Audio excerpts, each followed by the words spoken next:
Hello and welcome to the Dreaming and Doing podcast with me, Nicky Raby. I'm an actor, coach, writer, speaker, podcaster and a mum. And in my coaching work, I work with creatives, personal brands, freelancers and small businesses. In my podcast, I talk about success, but not in a traditional sense. I have conversations with those who have built a business from something they love or who have made a pivot in their career. Also those who have built a brand or a job that maybe didn't exist when they were at school, and they found a way to monetize their skills, talents and expertise. I've spoken to loads of incredible people, coaches, designers, journalists, app creators, magazine editors, bloggers, content creators, authors, and all-round movers and shakers. I ask the questions that you want to know the answer to. So how they started, about money, saying no, saying yes, pitching, presenting, putting yourself out there even though it terrifies you, standing out in a busy online world, growing, scaling and making your work for you and your circumstances. The show notes are always at nickyraby.com/podcast and the conversation continues across social media, often on Instagram, my favourite platform, at Nicky Raby. Thanks so much for listening. It's great to have you with us. In today's episode, I'm talking to Kate Towers, who is the co-founder of Small and Wild, happy herbal tea for kids. And in today's episode, we talk all about growing a business, starting, launching, looking into a drink product. I don't think we've had a food or drink product before, so this is very exciting. And also that sense of a pressure that we all feel to be healthy, to be eating the right stuff, to be living this glorious, zestful lifestyle, and sometimes it can be really hard to incorporate that into your day.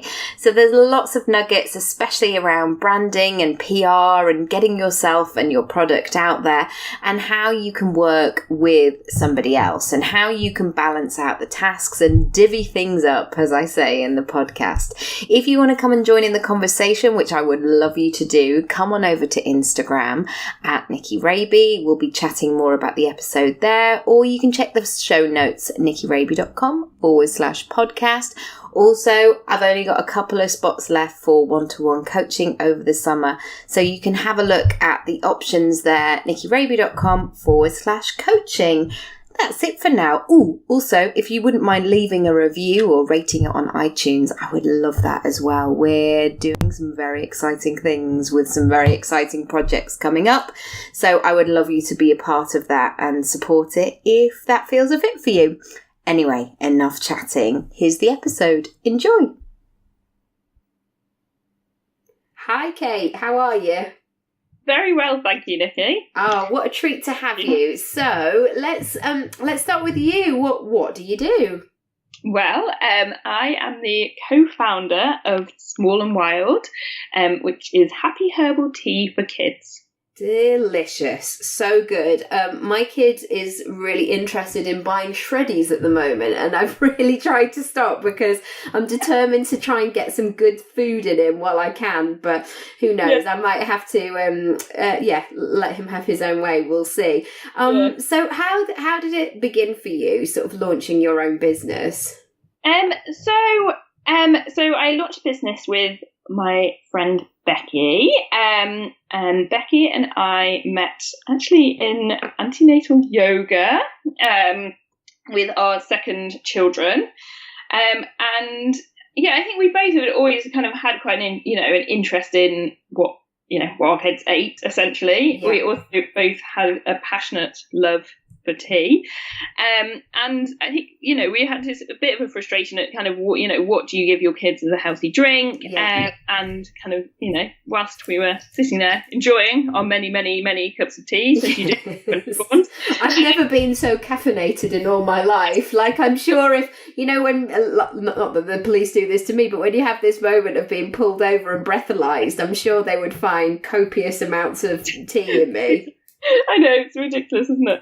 And then it suddenly we just realised that actually, like, a herbal tea for kids could be a really lovely answer to that dilemma. And was also there as a really lovely moment. Like we, love the idea of sitting down and sharing a cup of tea with our kids, and the fact that it is intrinsically very healthy, just meant that it really made sense. So yeah, that's where the idea came from. And then, obviously it took us a while to get it off the ground. Yeah, I was going to say, I don't actually think that we've had a food or a drink product before. How does that, because do you know what, there's always this dream, isn't there? And they tell you about it in Stylist magazine, and you kind of have this thing of like, I could do it too, of, running a cafe or having a little store or a farmer's market or something.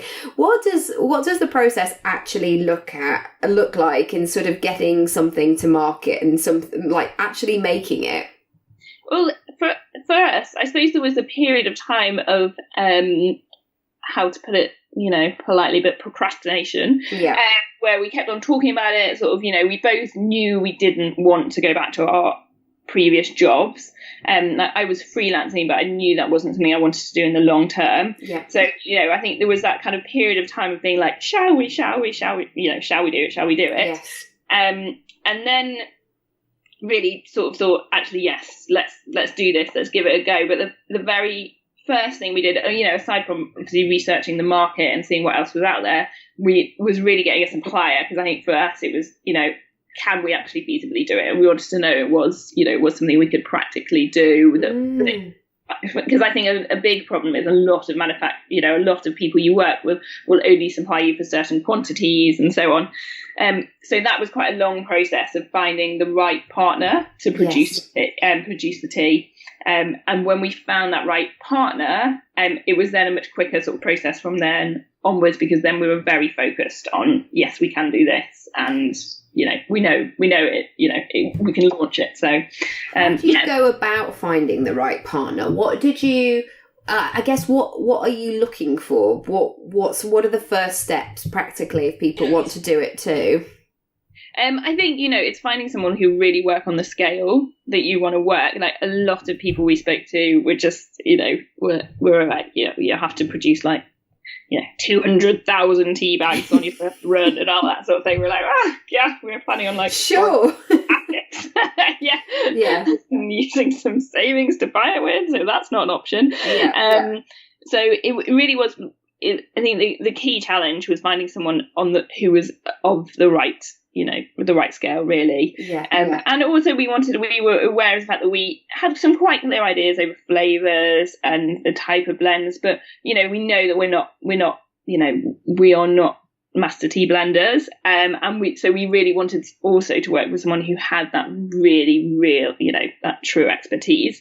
And in the end, we found a fantastic supplier who have got great background and decades of experience within tea, and they were also very happy to work with us on the scale that we wanted to.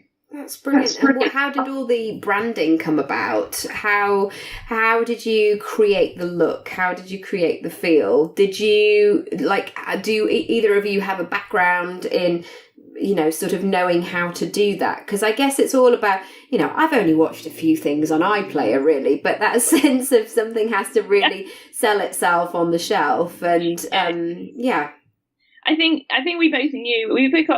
I've got a PR background, Becky's got more a general marketing background, and so I think for both of us we knew, and I think we just knew as like consumers ourselves, and that actually we knew the packaging was going to be absolutely crucial. Like we knew it was an absolute priority to get right.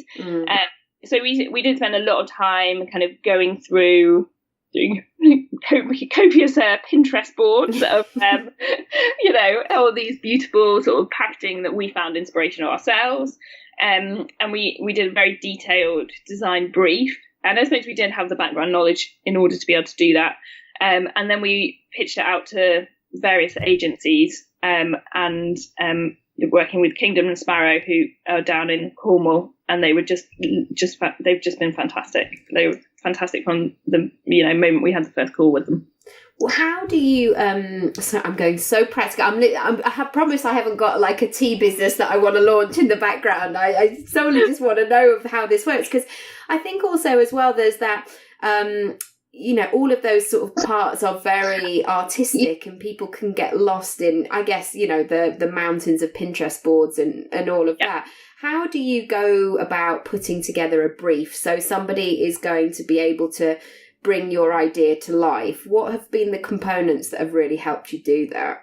I mean, I think on the sort of Pinterest side, we were actually we sort of started off with putting a lot of images down, but then before we sent it out to the design agencies, we sort of really, really streamlined it, and we were quite sort of brutal in, actually, no, that's not along the right lines, or that's not something that actually we'd want them to take inspiration from.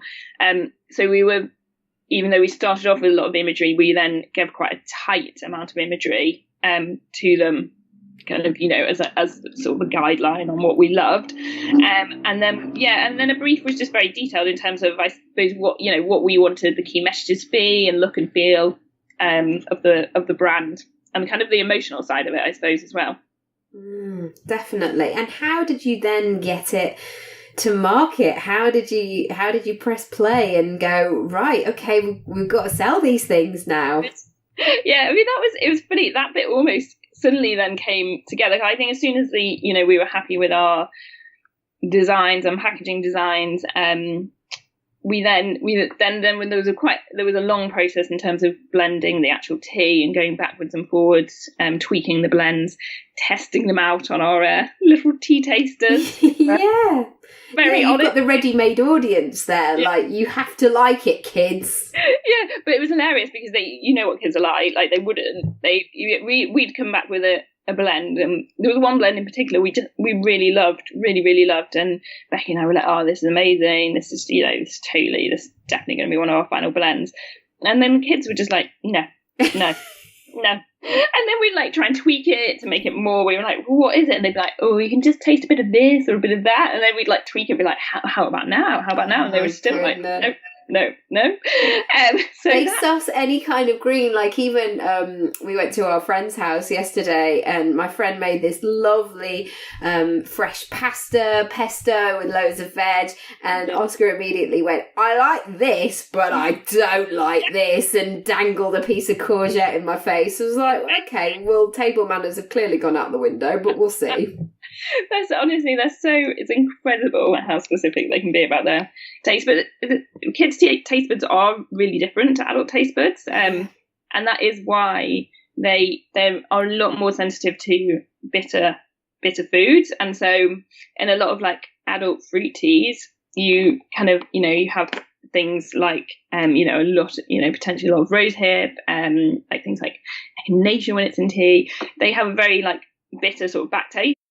Yeah, so I think kids just have very different. Their taste buds do pick up very different flavor profiles, and so it was with our kids. They were so specific with us, and we were like, okay, we'll go back to the drawing board again on that one. No, there's nothing like being ticked off by an under 5. Yeah, totally. I mean, honestly, it was hilarious. So there was quite a lot of backwards and forwards over the actual blending process. But then once we'd finalised our blends, because we then already had our packaging sort of ready to go, it just needed to be tweaked a little bit. It was then incredibly quick. We kind of pressed go on all these things, and then 6 weeks later, we're like, oh wow, tea delivery's coming tomorrow. Goodness! Oh, and that must have been just so exciting. It was amazing, but actually, and it ended up coming slightly early. Oh. So I was on holiday, and it was coming to my house, and I was away, and I just could not believe that this momentous. Yeah, so I was away for our first delivery because it was supposed to be scheduled for sort of later in the week, and I think I was away on the Monday, and it just was unbelievable. Getting this text message from DHL, we tried to deliver your tea. It's like, no, I can't believe I've got that. I've got the champagne at the ready when the tea arrives. Yeah, champagne tea. What a blend! What a blend! Yeah, that would be good, wouldn't it? And then how do you get people to know about it? How do you get people to buy it? Essentially, did you literally just go into shops and talk about it, or how do you know how to do that? Because I think sometimes we can just be in the playing side of sure. I mean, I'm really good at playing shoe shops, but the thought of actually running a shoe shop, I would be completely hopeless. Yeah, no, it's yeah. I mean, that's like, oh, I mean, essentially, I suppose, our ongoing key sort of objective and challenge at the moment is just getting the word out there. But we sell it because we sell it on our online web shop. We were able to sort of immediately hit the ground running in terms of telling people we were open for business, and we mainly did that through social media, by and large. And then, but we, for us, being in retailers is absolutely key. So, we immediately sort of started talking to, lovely shops and delis, which has actually been a wonderful part of this whole experience. I think both of us have always been a lover of small independent shops, and so being able to go inside and speak to them and talk about our tea has been a brilliant part of the process. So so we were quite focused immediately on getting as many stockists as possible, and that's still a big focus for us. One thing I've found is sometimes we can build it up in our heads of like, oh my goodness, I'm going to have to go and talk about my business or tell, especially in the early days. But most people are always like really receptive, really helpful. And I always try and do that, I guess. If somebody says, oh, what would you do? Then, I always I think that with my social media, like if I'm on there, I may as well be saying something sensible rather than just wittering on. Which I do also as well, yeah. But I try. It is funny, isn't it? I think you do have to sort of remember kind of why you're out there in the first place, and that people, I think and that people actually are really interested as well. I think especially within the kind of circles that you end up speaking within, like when we're talking to retailers, actually they are small business owners as well, so we're kind of all in the same boat to an extent and got similar challenges. So I think it is just, it's like you say, it's not kind of building it up too much and just realizing that they're actually probably going to be quite interested in meeting someone who's actually produced it rather than sort of talking through the usual middlemen. And kind of we love having a chat to them. So totally. How does it working as a partnership? Had you thought about doing something beforehand? Had you explored other business ideas, or was just this the right time, the right meeting on the yoga mat? Do you know what? I really absolutely think it was. And it was funny, it's very cheesy, but from the moment I met Becky, I knew that I knew either it was meant to be. It was funny. And my husband came home and I was like chatting about this Becky, and he was like, "Oh, who is this Becky?" I was like, "Oh yeah, she's my new friend.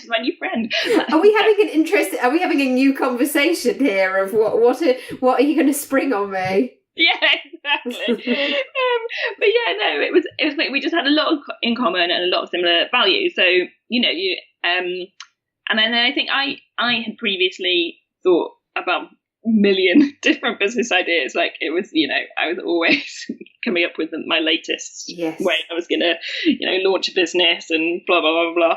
And I think for once, so this just seemed like something that was actually feasible, was something that was scalable as well. And so, and I think because neither Becky or I think Becky and I were both very clear that we didn't want to go back into our previous jobs. I think as soon as we realised it was something we could do, we were pretty focused on doing it. And do you have a similar skill set, or how do you divvy up the jobs? I'm sure there's a more technical term, but like how do you create your own skill set that is going to... So I guess you're not always in conflicts with each other, not actually fisticuffs, but as in sort of, oh, I'm doing that and I'm focusing on this, rather than you both trying to do everything. Yeah, do you know, I mean, to an extent, actually, and so far we have both done everything to an extent, because I think we're both keen, we both really wanted to learn the full sort of, range, really have a handle on the business. It's the first time either of us had our own business. So I think we both wanted to almost test out our skills and make sure that we were really up to speed on every element of it. And for us as well, it has actually worked really, really well, because then it is almost like a job share to an extent. Yes. And it is amazing, because some things, we'll sometimes on certain things, we'll both be in contact with that person. And then if you're having a manic day with the kids, or like a kid's sick or something like that, actually, then it's amazing, because then, Becky can sort of very seamlessly pick it up, and vice versa. So that has actually, I mean, a lot of people were like, you should really sort of divvy up your responsibilities. And I think there are naturally things that one of us will take on more than the other because they do fit into our skill set. But it has worked very well for us, both kind of, being over everything and therefore being able to do it more like a job share to an extent. Yeah, that's so great, because I think sometimes the temptation can be to build a business and then actually get to the point of going, oh no, I've built a business that like actually doesn't work for my life, or I'm just working all of the time, or this is not actually what I had in mind. And I think it's really important to always keep coming back to that, like, why am I doing it? What actually did I want to welcome into my life alongside this business? Yeah, absolutely. And we often sort of say that to ourselves. Obviously a lot of the time we forget that and, busy working away all hours. But, at the end of the day, we set it up to enable ourselves, in part, we set it up to enable ourselves to have a level of control over our own time and an element of flexibility as well. How do you kind of, I guess, because when you start a business, you're in the sort of launch stage of the nitty gritty detail of like, oh my goodness, we've actually got to make this. We've got to, press play on the website, or, those sort of small details of the day to day. How do you keep that big vision in place, I guess, because presumably, you want to scale this and, excited to see where it would go. How do you balance that between the two? I think we are, I think we are very focused on scaling it, and as kind of rapidly as we can.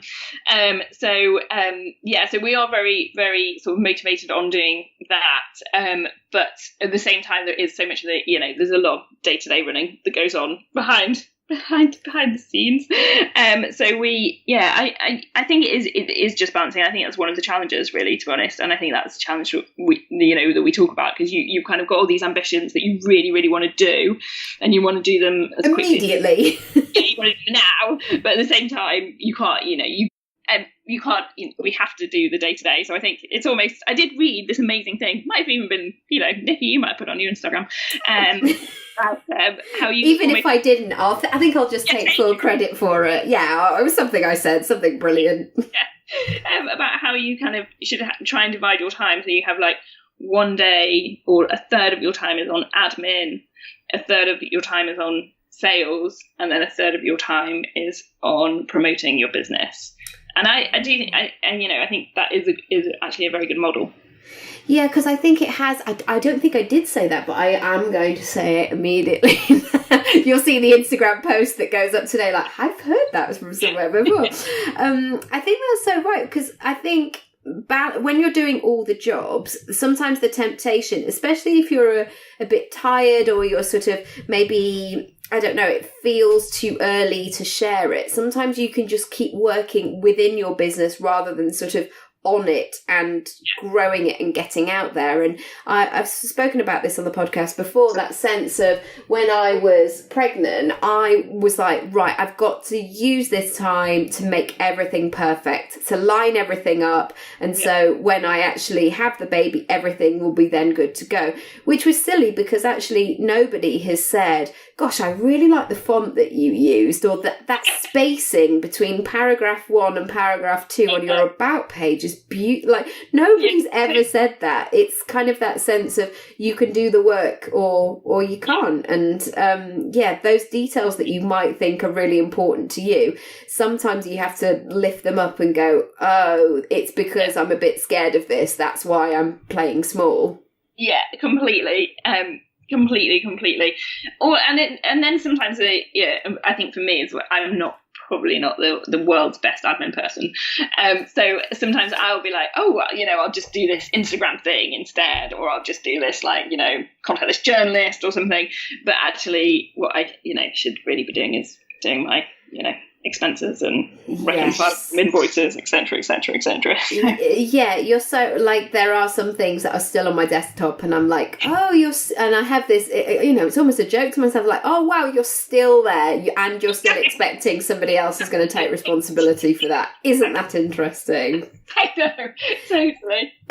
How do you work sort of together? Do you have a lot of time face to face, or do you work online a lot? How do you make it all work? We would normally all end up meeting up once a week, probably. We have our favourite HQ, which is Cafe Nero at London Bridge, because there's lots of nice big tables there. Doesn't it become like it used to be, like your choices of venues used to be like where the fit boys hung out, and now it's like, how comfortable are the seats? I'm not going there. No way, I'm not meeting there again. Exactly, how comfortable are the seats and how good is the Wi-Fi? Yes, and the wine, yes. And the wine, yeah. True.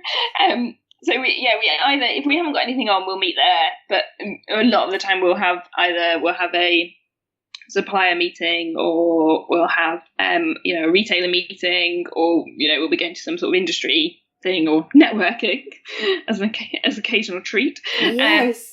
So normally be together at least once a week, and then our WhatsApp is pretty heavily utilised as a business tool. I'm terrible on WhatsApp because I sometimes just like type as I have ideas and send go. So like my mum will look at the notifications and she's like, you have 37 notifications, and she's thinking, oh my God, what's happened? Who's died? What's going on? And it's me just going, so I was thinking this, but now I'm thinking that, and it's just a bit of, I'm sure I drive her mad. Yeah. Yes, I know, it's quite funny, isn't it? You're like, wow, 100 notifications within half an hour. Quite. What's gone on? In terms of a PR sort of using your experience, what's been really useful in getting your product out there? What do people really go for? I think with our product we have the benefit of being quite unique. So I don't know any other. When I first came across it, I was like, "Oh, this is brilliant!" Because actually, I don't know any that are like that. I've never come across it before. Yeah, no, I mean, there's a couple of others, but I think we it is it's still a novel concept. So that is really good, and I suppose from a PR background, that kind of is. I know that it's very crucial for media. So we have done that. We haven't, to be honest, given my PR background, we haven't done a ton of PR. We've had some really, really nice pieces, which has been great.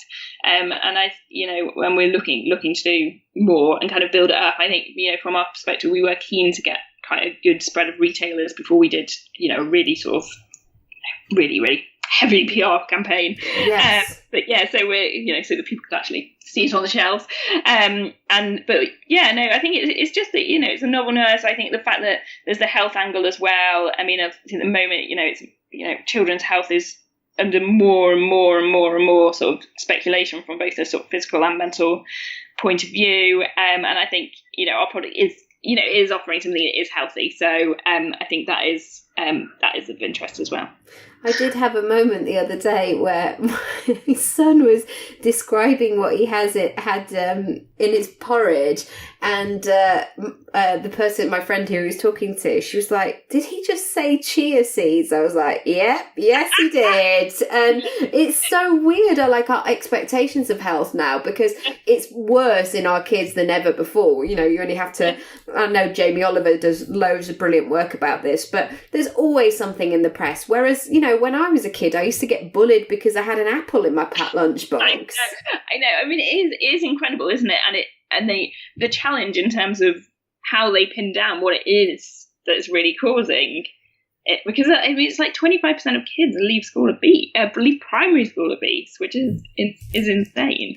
But it's like exactly like you say, like, gosh, our usual after school snack was It's not one such one would have these days. I know, yeah. I'm sure my dad eye rolls a little bit when he sees the stuff that I try and feed us. I mean, he's not a perfect, he's never going to say, "Are we having halibut tonight?" Like, he's not. There's still a lot of fish fingers in there, but I guess the difference is I'm really trying to be conscious of it, because I think there's quite a lot of pressure as a parent as well to feed the kids good stuff, and you don't. And Hugh Fernley Whittingstall did a great thing about cereals and the amount of sugar that was in them, and she was saying, I think there was something about I feel like I'm going to misquote it, but have a look at the episode on iPlayer. It's great if anyone is interested in this, but they were giving the sugar proportion of what the bowl would look like, but what the sugar percentage is what you should have as an adult, not what you should have as a child. So these kids were having a bowl of cereal and they've consumed an adult's amount of sugar just in their breakfast. Yeah, I mean, it's mad, isn't it? Exactly. Can you tell I'm not a doctor? I totally took that was a long-winded way of saying it, basically.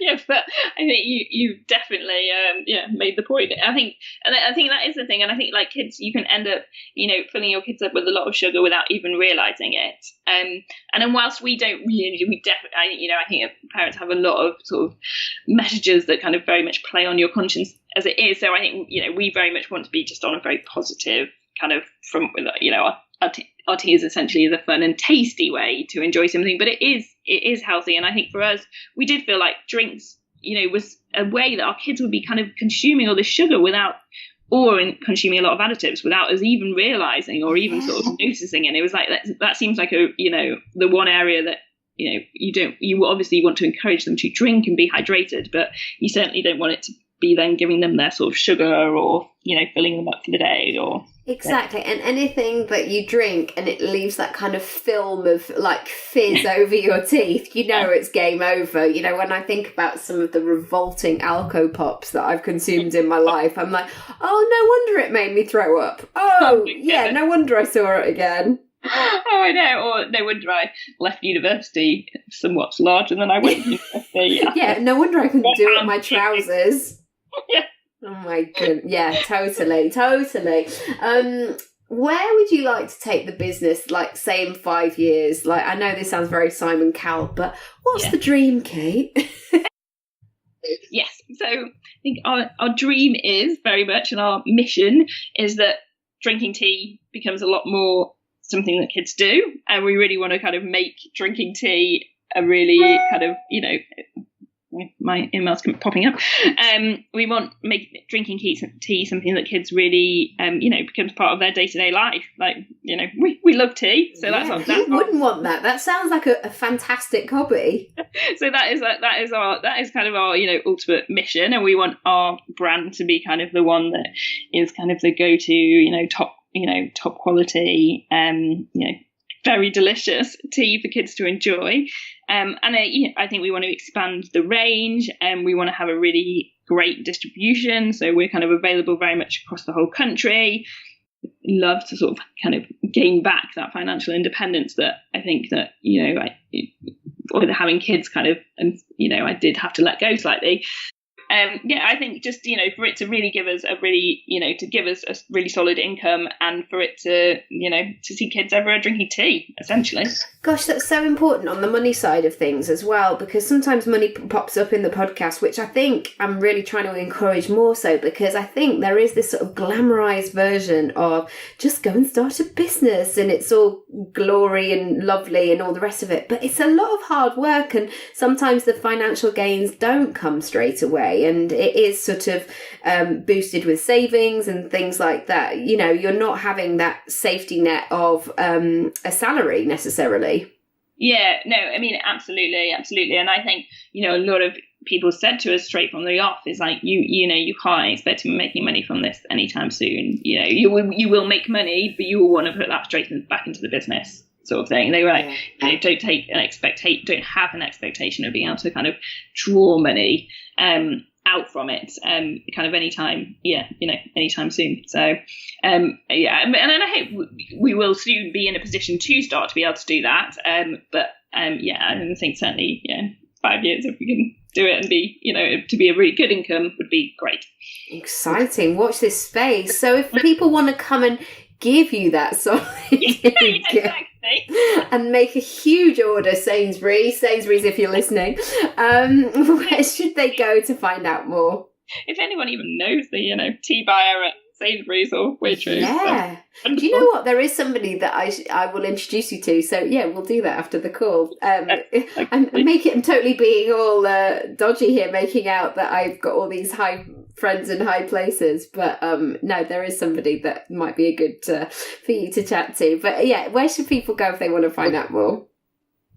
So if people go to www.smallandwild.com, they can find out all about us and our tea there. Wonderful, great. And you're on Instagram as well, aren't you? Yes, we are. We're small_and_wild_company. Mega, great stuff. Well, I hope that I see you in real life for a tea very soon. But thank you so much for being a brilliant guest on the podcast. Oh, thanks, Nicky. It was so lovely to speak to you. And, you too. Thanks so much. Bye. Bye. Thank you so much for listening. I hope you enjoyed it, and I would love to hear what you thought of the episode and share any takeaways with me. Come and find me across social media at Nicky Raby, or you can visit the podcast page, nickyraby.com/podcast.